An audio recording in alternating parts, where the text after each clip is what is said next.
of his tremendous love for us. அவர் நமக்கு வைத்திருக்கிற அன்பினுடைய பரிபூரணத்தினுடைய நிரூபணம் இங்கே இருக்கிறது. Revelation 3:19. வெளிப்படுத்தின விசேஷம் 3:20. Those whom I love, I reprove and I discipline. வெளிப்படுத்தின விசேஷம் 3:19 பார்க்கிறோம், நான் நேசிக்கிறவர்கள் எவர்களோ அவர்களை கடிந்து கொண்டு சிட்சிக்கிறேன். Tell me, what are the two things that Jesus does to those whom he loves? இயேசு தம்மை நேசிக்கிறவர்களுக்கு இரண்டு காரியங்களை செய்கிறார். அது என்னென்ன? What are those? அவைகள் என்ன? He rebukes them, அவர்களை கடிந்து கொள்கிறார். he disciplines them. அவர்களை சிட்சிக்கிறார். Like we take a rod and punish our children, நாம் ஒரு பிரம்பை எடுத்து நம்முடைய பிள்ளைகளை அடிக்கிறது போல he disciplines you. அவர் உங்களை கடிந்து கொள்கிறார். When you go wrong, நீ தவறு செய்யும் பொழுது he disciplines you. அவர் உங்களை சிட்சிக்கிறார். He allows you to get a sickness. ஒரு வியாதி வரும்படி அனுமதிக்கிறார். He allows you to get into some financial problem. பொருளாதார நெருக்கடி அனுமதிக்கிறார். Why does God allow you to face a financial problem? ஏன் பண நெருக்கடியை சந்திக்க முடியாத தேவனை Why அனுமதிக்கிறார்? does God allow you to get a sickness? ஏன் தேவனுக்கு ஒரு வியாதி வரும்படி அனுமதிக்கிறார்? He's punishing you அவனை சிட்சிக்கிறார். because he loves you. ஏனென்றால் உன்னை அவர் அந்தளவாய் நேசிக்கிறார். Because you went slightly astray from his paths. அவருடைய வழியிலிருந்து சற்று நீ விலகி சென்று விட்டாய். Do you ever punish your children without any reason? காரணமே இல்லாமல் உங்களுடைய பிள்ளைகளை நீங்கள் தண்டிக்கிறீர்களா? Do you ever suddenly wake up in the morning and take your child and hit him without any reason? எந்த ஒரு காரணமே காலையில் விழித்தவனே உங்க பிள்ளைகளை பயன்படுத்தி அடிக்கிறீர்களா? காரணம் இல்லாமல்? We never do that. நான் ஒரு காரணம் செய்வதில்லை. You will never beat your children without a reason. எந்த ஒரு காரணமும் இல்லாமல் நீ உன்னுடைய பிள்ளையை அடிக்கவே மாட்டாய். You think God does that? தேவன் அப்படி செய்வார் என்கிறாயா? You think God will ever discipline his children without a reason? எந்த ஒரு காரணமும் இல்லாமல் தேவன் நம்முடைய பிள்ளைகளை சிட்சிப்பார் என்கிறாயா? Do you ever rebuke your children without a reason? எந்த ஒரு காரணமும் இல்லாமல் நீ உன்னுடைய பிள்ளைகளை கடிந்து விடுகிறாயா? Yeah, you may do it because you're a weak and a foolish father and mother. நீ ஒரு பலவீனமான புத்தியீனமான ஒரு தகப்பனாய் தாய் இருக்கிறவனால சில வேளை அப்படி செய்யலாம். I've also done it foolishly sometimes. சில சமயங்களில் நானும் புத்தியீனமாய் தண்டித்திருக்கிறேன். Because I'm a foolish father sometimes. ஏன்னா சில சமயங்களில் நான் புத்தியீன தகப்பனாய் But இருந்திருக்கிறேன். God is not a foolish father. ஆனால் தேவன் ஒரு புத்தியீன தகப்பன் அல்ல. He never rebukes anybody without a reason. எந்த ஒரு காரணமும் இல்லாமல் அவர் ஒரு காலம் கடிந்து விடுவதில்லை. So how do I know that God loves me? ஆகவே தேவனை நேசிக்கிறார் என்று எப்படி எனக்கு தெரியும்? Yeah, I can say he sent his son to die for me on the cross. எனக்காக தம்முடைய குமாரனை கல்வாரி சிலுவையில் அனுப்பி அவரை கொல்ல அனுப்பினார். Here is another proof that God loves me. ஆனால் தேவனை நேசிக்கிறார் என்பதற்கு இன்னொரு நிரூபணம் இருக்கிறது. When I go astray even slightly, he rebukes me strongly. நான் சற்று வழி தவறி போகும்பொழுதும் என்னை அவர் கடுமையாய் சிட்சிக்கிறார். He disciplines me. அவரை கடந்து கொண்டு சிட்சிக்கிறார். I lie down in my bed with a fever and I said, Lord, what was wrong with me? என்னுடைய படுக்கையை துரத்திலே படுத்துக் கொண்டு ஆண்டவரே என்ன தவறு இருக்கிறது என்று கேட்கிறேன். The Lord tells me what was wrong. என்ன தவறு என்று ஆண்டவர் சொல்கிறார். I say, Lord, thank you for disciplining me. ஆண்டவரே என்னை சிட்சிக்கிறபடியால் உமக்கு நன்றி. Please discipline me all my life. என்னுடைய வாழ்க்கை முழுதுமாய் ஆண்டவரே என்னை சிட்சித்து கடந்து கொள்ளும். That proves that I am your child. அது மட்டுமே நான் உங்களுடைய பிள்ளைகளை நிரூபிக்கிறது. Hebrews chapter 12. எபிரேயர் 12ஆம் அதிகாரம். We read here.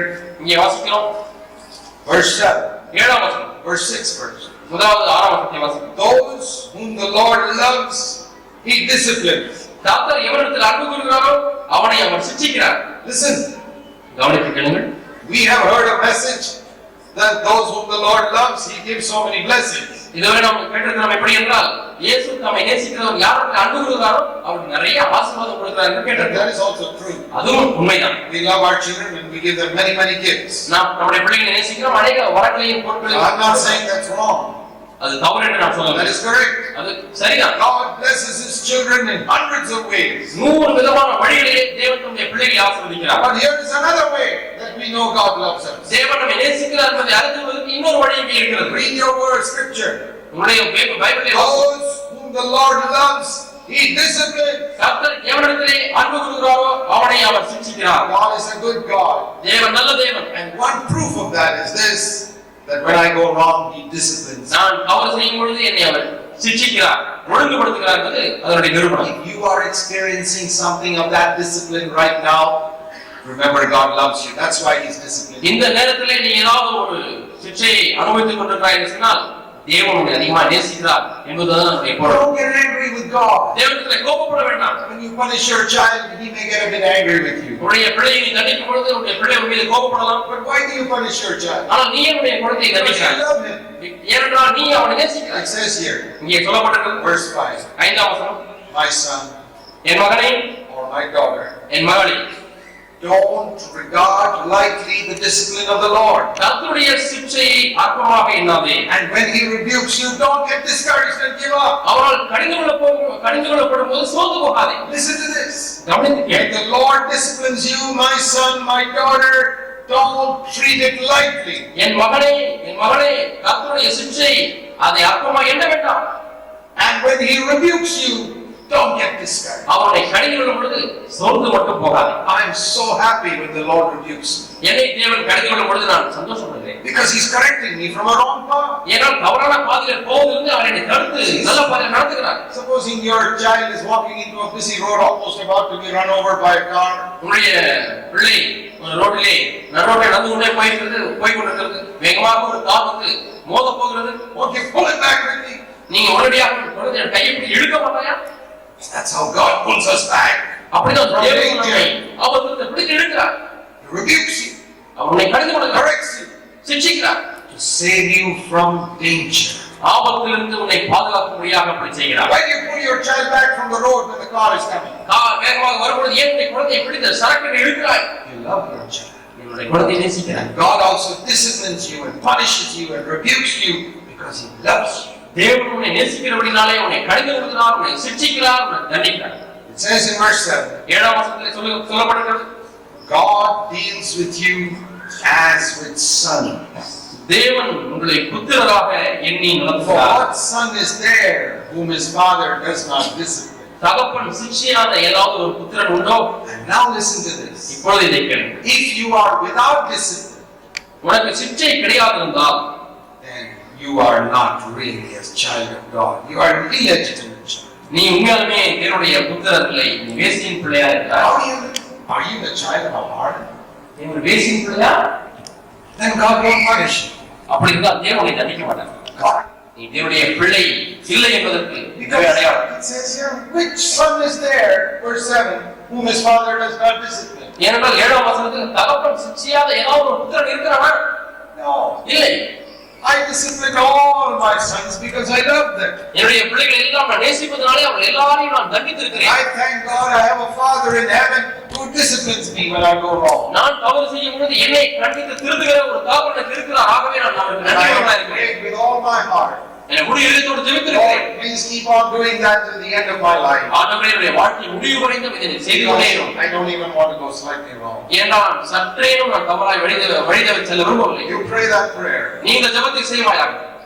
Jesus Yes, went around doing good. இயேசு நன்மை செய்கிறவராய் சொல்லியிருந்தார். He only does good. அவர் நன்மை மட்டுமே செய்கிறார். And everything he wants to do in your life is good. உன்னுடைய வாழ்க்கையிலே அவர் செய்ய விரும்புகிற ஒவ்வொரு காரியமும் நன்மைக்காக. Remember that, my brothers and sisters. என் சகோதர சகோதரிகளே, இதை ஞாபகத்திலே வைத்துக் கொள்ளுங்கள். God is not against you. தேவன் உனக்கு விரோதமாகவே இல்லை. He is on your side தேவன் உன் பக்கமாக தான் இருக்கிறார். against the devil. பிசாசுக்கு விரோதமாக அவர் உன் பக்கமாக இருக்கிறார். Turn back to Acts chapter 10. அப்போஸ்தலர் 10ஆம் அதிகாரத்துக்கு நாம் திரும்புவோம். We read there that Jesus did another thing. He delivered all who were oppressed by the devil. இன்னொரு காரியத்தை அவர் செய்கிறார் என்று அது 38ஆம் வசனத்தை வாசிக்கிறோம். பிசாசின் வல்லமையில் அகப்பட்ட யாவரையும் அவர் விடுதலையாக்கினார், அல்லது குணமாக்கினார். Jesus was so full of sorrow on the earth. He was called a man of sorrows. அவர் துக்கத்தின் மனுஷராய் இருந்தார். அந்த அளவுக்கு அவர் துக்கம் நிறைந்தவராய் இருந்தார். Why was he so full of sorrow? ஏன் அவர் துக்கம் நிறைந்தவராய் இருந்தார்? He was so full of joy in heaven. அவர் பரத்திலே சந்தோஷம் நிறைந்தவராய் இருந்தார். When he came to this earth, he was full of sorrow. அவர் இந்த பூமிக்கு வந்த பொழுது அவர் துக்கம் நிறைந்தவராய் இருந்தார். Because he saw everywhere the work of the devil. எங்கு பார்த்தாலும் பிசாசுடைய கிரியைகளை அவர் பார்த்தார். He saw husbands fighting with their wives. புருஷன் மனைவியோடு சண்டை போடுகிற காரியங்களை He பார்த்தார். saw people fighting with one another. மக்கள் ஒருவரோடு சண்டை போடுகிறதை He பார்த்தார். saw people stealing from one another. ஒருத்தருடைய பொருளை ஒருத்தர் திருடுகிறதை பார்த்தார். He saw all the discouragement and gloom in people's lives. ஜனனுடைய வாழ்க்கையில் இருக்கிற அதையும் சோர்வு துக்கம் He எல்லாத்தையும் felt so பார்த்தார். sad. அவரும் துக்கம் This நிறைந்தவராய் is what the devil has done. இதைத்தான் பிசாசு செய்திருக்கிறார். And Jesus is angry with the devil. இயேசு பிசாசு மீது கோபமாக இருந்தார். I want to say to you, உங்களுக்கு நான் சொல்ல விரும்புகிறேன், Jesus is not angry with you. இயேசு உங்கள் மீது கோபமா இல்லை. No. இல்லவே இல்லை. He's angry with the devil who has caused so many problems in your life. உங்களுடைய வாழ்க்கையில் அநேக பிரச்சனைகளை உண்டு பண்ணின சாத்தான் மீது தான் இயேசு கோபமா Even இருக்கிறார். when you make a mistake, நீ ஒரு தவறு செய்யும் பொழுதும் கூட, even when you make a mistake, நீ ஒரு தவறு செய்யும் பொழுது கூட, God is still on your side against the devil. பிசாசுக்கு விரோதமாக தேவன் அப்பொழுதும் கூட உன் பக்கமாக தான் இருக்கிறார். Sometimes we think, சில சமயத்தில் நாம் நினைக்கிறோம், I make a mistake, God will be against me. நான் ஒரு தவறு செய்திருந்தால் தேவனுக்கு எதிராக வந்து விடுவார் என்று You know, நினைக்கிறோம். it's like when you make a mistake on the road and the policeman catches you, the policeman is against you. ரோட்ல போயிட்டு இருக்கும் பொழுது ஒரு தவறு செய்து விட்டீர்கள், போலீஸ்காரர் பிடித்து விடுகிறார். போலீஸ்காரர் உங்களுக்கு விரோதமாக இருக்கிறார். Supposing you violate the laws of the road, நீங்கள் சாலை விதிகளை மீறுகிறீர்கள், supposing you cross a red light, நீங்கள் ஒரு சிவப்பு சிக்னல் எரிகிறது, நிற்பதற்கு பதிலாக கடந்து போகிறீர்கள் வழியிலே, cut a circle and don't go around the circle, அல்லது ஒரு ரவுண்டாக சுற்றி போகாமல் குறுக்கு வழியிலே போகிறீர்கள், and the policeman catches you, police உங்களை பிடித்து விட்டார். and you tell him, okay, it's the first time I did a mistake, please let me go.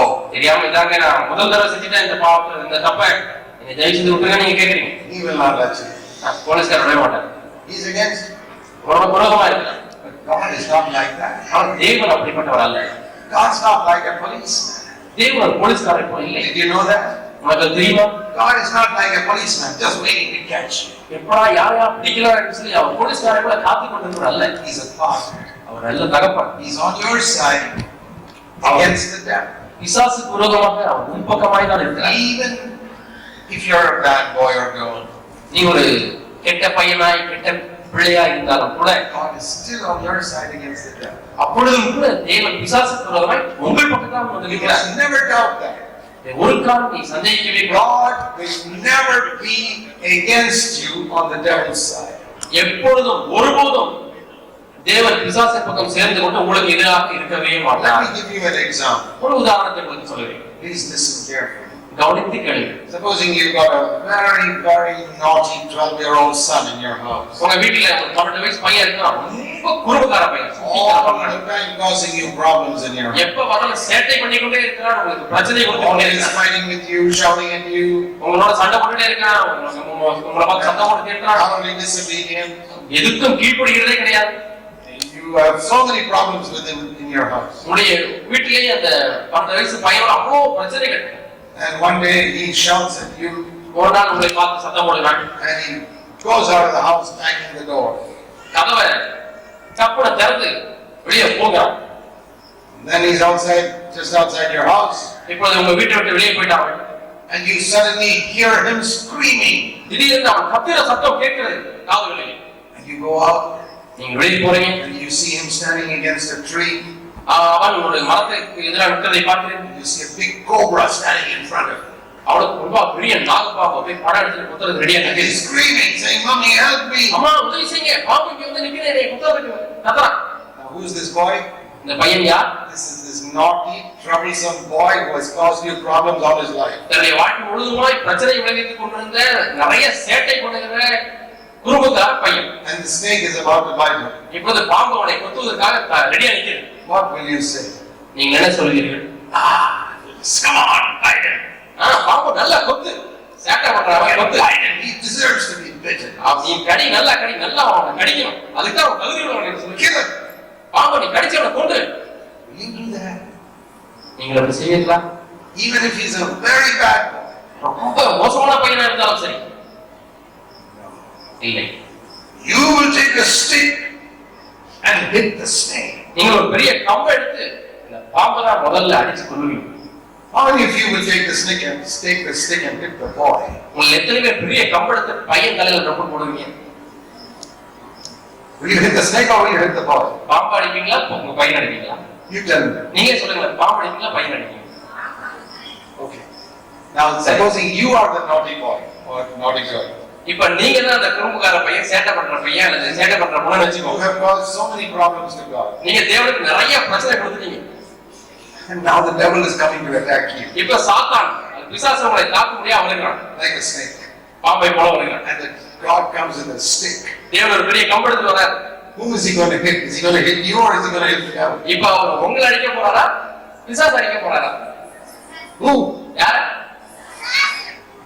Good. Now don't forget that all your life. வாழ்க்கை முழுவதுமாய் இதை மறக்கவே வேண்டாம். Don't forget that picture. இந்த படத்தை ஒரு காலம் மறக்க வேண்டாம். God is a good God. தேவன் ஒரு நல்ல தேவன். He's always on your side against the devil. எப்பொழுதுமே அவர் பிசாசுக்கு விரோதமாக உள்பக்கமாய் இருக்கிறார். Even when you do something wrong, நீங்கள் தவறு செய்தாலும் கூட he will punish you, அவர் உன்னை தண்டிப்பார். but he will not take the devil's side against you. ஆனால் ஒரு காலம் உங்களுக்கு விரோதமாக சாத்தான் பக்கம் சேர்ந்து விட மாட்டார். Never. ஒருபோதும் இல்லை.